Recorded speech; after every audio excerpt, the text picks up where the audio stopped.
എല്ലാവർക്കും നമ്മുടെ പുതിയൊരു വീഡിയോയിലേക്ക് സ്വാഗതം. ഇന്ന് നമുക്ക് മാമ്പഴം വെച്ചിട്ട് അടിപൊളി ഒരു ഉണ്ണിയപ്പത്തിൻ്റെ റെസിപ്പി നോക്കാം.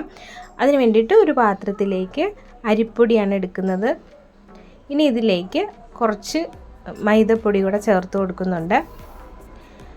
ഏലക്ക പഞ്ചസാരയും കൂടെ ചേർത്ത് ഒരുമിച്ച് പൊടിച്ച് ചേർക്കണമെങ്കിൽ അങ്ങനെ ചേർക്കാം, അല്ലെങ്കിൽ ഏലക്ക മാത്രം ചേർത്ത് കൊടുക്കേണ്ടവർക്ക് അങ്ങനെയും ചേർത്ത് കൊടുക്കാം. ഞാനിവിടെ ഏലക്ക മാത്രമാണ് ചേർത്ത് കൊടുത്തത്. ഇനി ഈ പൊടിക്ക് ആവശ്യമായിട്ടുള്ള ഉപ്പും കൂടെ ചേർത്തിട്ട് നന്നായിട്ട് പഴുത്തതായി ഇതുപോലത്തെ ഒരു മാമ്പഴം എടുക്കുന്നുണ്ട്. ഒരെണ്ണം മതിയാവും. അതിന് തൊലിയെല്ലാം കളഞ്ഞിട്ട് ചെറുതായിട്ടൊന്ന് കട്ട് ചെയ്തിട്ട് ഇതിലേക്ക് ചേർത്ത് കൊടുക്കാം.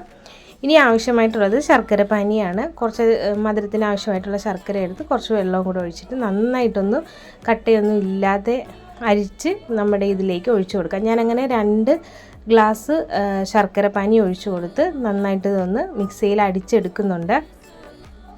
അപ്പോൾ ഈ ഒരു പരുവത്തിൽ വേണം നമ്മൾ അടിച്ചെടുക്കാൻ വേണ്ടിയിട്ട്. ഒത്തിരി ലൂസായി പോകാൻ പാടില്ല. ഇനി ഒരു പാത്രം വെച്ച് ചൂടാക്കുക. ഇതിലേക്ക് കുറച്ച് നെയ്യ് ഒഴിച്ച് കൊടുത്ത് ചൂടാകുമ്പോഴേക്കും തേങ്ങാക്കൊത്ത് ചെറുതായിട്ടൊന്ന് കട്ട് ചെയ്തെടുത്തിട്ട് ഇതിലേക്ക് ഇട്ട് കൊടുത്ത് നന്നായിട്ടൊന്ന് വറുത്തെടുക്കാം. എന്നിട്ട് നമ്മൾ തയ്യാറാക്കി വെച്ചിരിക്കുന്ന ഈ മാവിലേക്ക് കുറച്ച് കറുത്ത എള്ള് ചേർത്ത് കൊടുക്കാം. അതുപോലെ തന്നെ വറുത്ത് വെച്ചിരിക്കുന്ന തേങ്ങാക്കൊത്തും കൂടെ ചേർത്തിട്ട് ഇനി വീണ്ടും നന്നായിട്ട് ഇതെല്ലാം കൂടെ കൂടിയിട്ട് മിക്സ് ചെയ്തെടുക്കാവുന്നതാണ്. ശർക്കര പാനി അല്ലാതെ ഒട്ടും തന്നെ ഇതിലേക്ക് വെള്ളമൊന്നും ചേർക്കാൻ പാടില്ല. അപ്പോൾ ഈ ഒരു പരുവത്തിൽ വേണം ഇത് മിക്സ് ചെയ്തെടുക്കാൻ വേണ്ടിയിട്ട്. അങ്ങനെ നമ്മുടെ ഉണ്ണിയപ്പത്തിൻ്റെ മാവ് ഇവിടെ റെഡി ആയിട്ടുണ്ട്. ഇനി ഇത് നമുക്ക് ഉണ്ണിയപ്പം ഉണ്ടാക്കുന്ന പാത്രത്തിലേക്ക് ഒഴിച്ച് തയ്യാറാക്കി എടുക്കാം. അതിന് വേണ്ടിയിട്ട് നമ്മുടെ പാത്രം ഇവിടെ എടുത്ത് വെച്ചിട്ടുണ്ട്. ഇത് നന്നായിട്ടൊന്ന് ചൂടായിട്ട് വരുമ്പോഴേക്കും ഓരോന്നിലും പകുതി വീതം ഓയിൽ ഒഴിച്ച് കൊടുക്കാവുന്നതാണ്. ഞാനിവിടെ വെളിച്ചെണ്ണയാണ് എടുത്തിട്ടുള്ളത്. അപ്പോൾ അത് നിറച്ചൊഴിക്കേണ്ട. ഇനി ഇത് നന്നായിട്ട് ചൂടായിട്ട് വരുമ്പോഴേക്കും കുറേശ്ശെയായിട്ട് ഇതുപോലെ കോരി ഒഴിച്ച് കൊടുക്കുക. ഒത്തിരി അങ്ങ് ഹൈ ഫ്ലെയിമിലിട്ട് അതങ്ങ് കരിക്കേണ്ട. ഉള്ളൊക്കെ ഒന്ന് വേകണമെങ്കിൽ മീഡിയം ടു ലോ ഫ്ലെയിമിൽ വെച്ചിട്ട് വേണം ഇത് തയ്യാറാക്കി എടുക്കാൻ വേണ്ടിയിട്ട്. ഇതിപ്പോൾ ഒരു സൈഡ് ആയിട്ടുണ്ട്. ഇനി നമുക്ക് ഇതുപോലെ ഒന്ന് മറിച്ചിട്ട് കൊടുക്കാം. ഓരോന്നും പാകുന്നത് അനുസരിച്ചിട്ട് മറിച്ചിട്ട് കൊടുത്താൽ മതിയാവും. അങ്ങനെ കംപ്ലീറ്റ് ഇവിടെ ഞാൻ മറിച്ചിട്ട് കൊടുത്തിട്ടുണ്ട്. ഇനി വീണ്ടും നന്നായിട്ടൊന്ന് ആ ഭാഗം കൂടെ ഒന്ന് കുക്കായി വരുന്നത് വരെ നമുക്ക് വെയിറ്റ് ചെയ്യാം. അങ്ങനെ 2 സൈഡും ആയിക്കഴിഞ്ഞാൽ നമുക്ക് ഓരോന്നും കോരി എടുക്കാവുന്നതാണ്.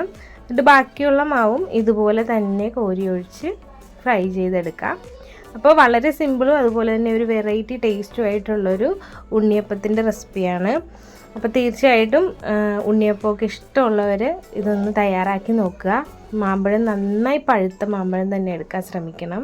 വളരെ സിമ്പിളായിട്ടൊക്കെ കുട്ടികൾക്കൊക്കെ തയ്യാറാക്കി കൊടുക്കാം. എല്ലാവരും വെക്കേഷനൊക്കെ ആയിട്ട് വീട്ടിൽ തന്നെ ഉണ്ടല്ലോ, അപ്പോൾ അവർക്കൊക്കെ തയ്യാറാക്കി കൊടുക്കുക. അപ്പോൾ കൂടാതെ തന്നെ മാമ്പഴമൊക്കെ ഇപ്പോൾ കിട്ടാൻ തുടങ്ങിയിട്ടുണ്ട് പഴുത്തത്. അപ്പോൾ നിങ്ങളെല്ലാവരും ഒന്ന് ട്രൈ ചെയ്ത് നോക്കിയിട്ട് നിങ്ങളുടെ അഭിപ്രായം കമൻ്റായിട്ട് രേഖപ്പെടുത്തുക. അപ്പോൾ നമ്മുടെ ചാനൽ ആദ്യമായിട്ട് കാണുന്നവർ സബ്സ്ക്രൈബ് ചെയ്തിട്ട് കാണുക. നമ്മളെയും കൂടെ ഒന്ന് സപ്പോർട്ട് ചെയ്യുക. Thank you for watching.